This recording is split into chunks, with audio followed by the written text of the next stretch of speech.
Over the past years, I've been encouraging you to save money and take back control of your life because it's important for you to be in control. You are the driver of your own life. But in this video, I'm going to tell you how I'm saving money. Obviously, these are my ways of saving money, and you have your own ways of saving money, and I appreciate that. And also want to share with you what I'm doing. So if it can inspire you to do what I'm doing, or if you can learn something from what I'm doing, that is what this channel is for. So therefore, let's go into it. The first thing that I'm doing is to ignore all pay rises that come in. According to Parkinson's law, says that work expands and fills the time that is available. In terms of earning, as soon as you start having a pay rise, your expenses will also fill in and cover all the extra income that you've gotten. As soon as you get a pay increase, you will also expand your expenses. Other people prefer to use a term called lifestyle inflation. So lifestyle inflation is a situation where as soon as you have extra income, your expenses will also expand to fill in that income that is available. So you tend to have extra expenses to spend on. So I try to live as if I didn't have an extra income. Why? So that I can be able to take that extra income that I get, that extra pay rise, and use it for the things that I really value. For example, I would use that income to increase my investments or to do activities that really inspire me or that really are my top priorities. The next thing that I'm doing is to think in terms of hours worked. So whenever I'm about to make a decision about spending money, I think of it in terms of how much money am I going to lay out on an activity or on a purchase. And think of it in terms of how many hours I need to actually work to be able to raise the same amount of money that I'm going to spend, especially when it comes to making major decisions and major spends on items that I probably don't buy so often, but I will need to sit down and think of it in terms of hours. How many hours do I need to spend to be able to purchase this item? Or quite often you start realizing that you're spending a lot of money on things that cost you a lot of your lifetime. Because think of it this way: every time you are spending on something, you're actually exchanging your life, in order to buy something. You're spending a lot of time at work so that you are able to get money to pass on to the seller of a particular item. So pretty much you are spending your life at work to be able to raise money to buy that particular item. Some of the time that I spend on these things, I don't think it's worth it. Over time, my priorities have changed. I used to spend money on anything that I want, but more so, if I get a pay increase, I would just go for everything that I want. But obviously, with time, I'm becoming more comfortable to make my own decisions and to stick to those decisions. I like to spend on things that give me financial freedom, the ability to be able to free my time from work and do the things that I most value. I like to spend my money on things that gives me good health, so that I'm fit and I'm relaxed in mind and I'm enjoying my life. I also like to spend money on things that actually improve my learning, improve my understanding of new concepts, understanding of the investment market, or something that brings new knowledge to me. That is where I want to spend most of my money. I try to avoid spending money on things that perhaps that gives me instant gratification, especially if that gratification has no bearing on the three things that I've mentioned to you. The other thing that I'm doing to also save more money is to put an emotional attachment to the decision that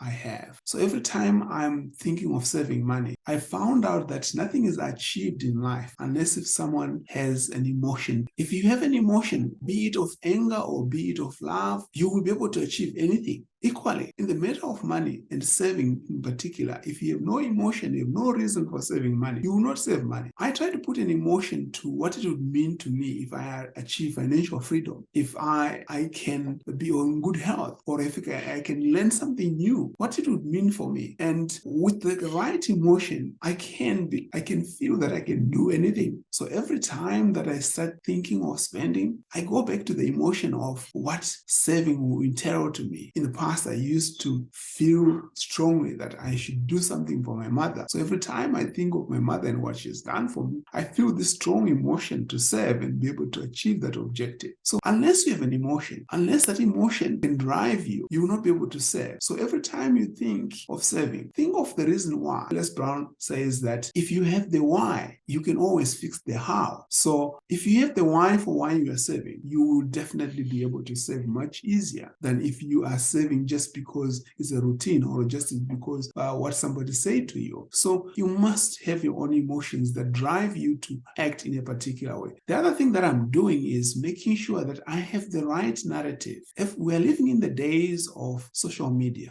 we have radio, we have television, we have many applications that are available and to us, and communicating is becoming so much easier. But what is becoming difficult is to make sure that we filter what is important, that aligns to our values, and make sure that whoever we are listening to is the right person that we want to be inspired with. Because it's quite easy in this social media age to be informed by many different people and get confused about where we want to go and take on the personalities of people that we don't really want to follow. So make sure that each and every morning you listen to people who are aligned to your values and you strive to follow what they are doing, because you find alignment between them and what you are trying to do, between what they've done and what you are trying to do, between where they are going and where you're trying to go. So make sure the narrative that you are listening to aligns with you and defines you.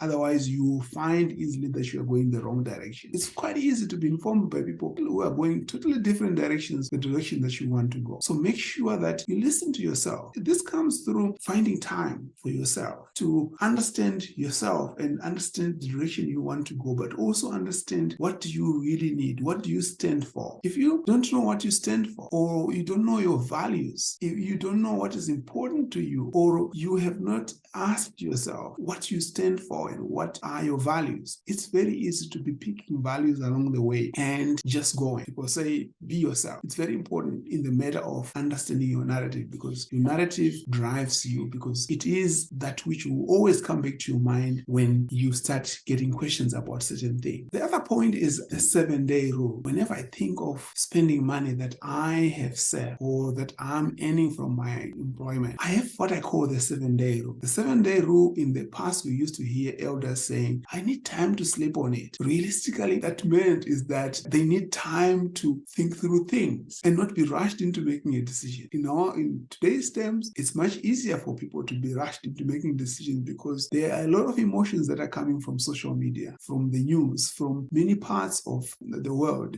which can easily sway our decisions. So take time to think through things. Take time to listen to what you are saying internally. And if you still, after 7 days, feel that you need to spend the money, after 7 days, you still need to spend the money, then go for it, because you have thought through it. But surely after 7 days, the chances of you making the wrong decisions or spending impulsively are very low. The 7-day rule helps when you are going to be making a big financial decision, perhaps buying a new car, getting a mortgage, because people are driven by the fear of missing out. People call it FOMO. And because if you are feeling that you are missing out on life, you will eventually be forced into spending, or you force yourself into spending on things that you don't really value. FOMO is something that you need to manage, and it is your responsibility to manage the fear of missing out. I hear people saying, oh, so you're always talking about saving, so it means you are going to miss out a lot of things. No, I'm not saying that you're not going to be doing anything with your money. Every time you get money, only save. No, that's not what I'm saying. Equally, I'm not saying that every time you get money, spend all of it. It doesn't need to be one or the other. You need to have a combination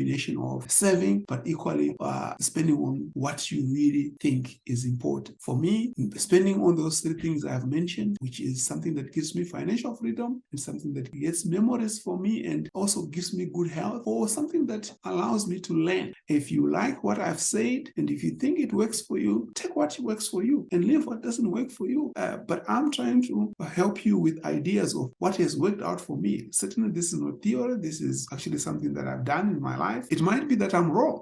It might be that I'm right, but I'm just sharing with you my journey. So if you have something that you can take from out of this, do take it and use it. If it's not working for you, to drop it and discard it. That's fair, I think. I have also another video in which I outline things that I stopped buying. Please listen to that video. Thank you for watching and see you in the next video. If you like this video, subscribe to it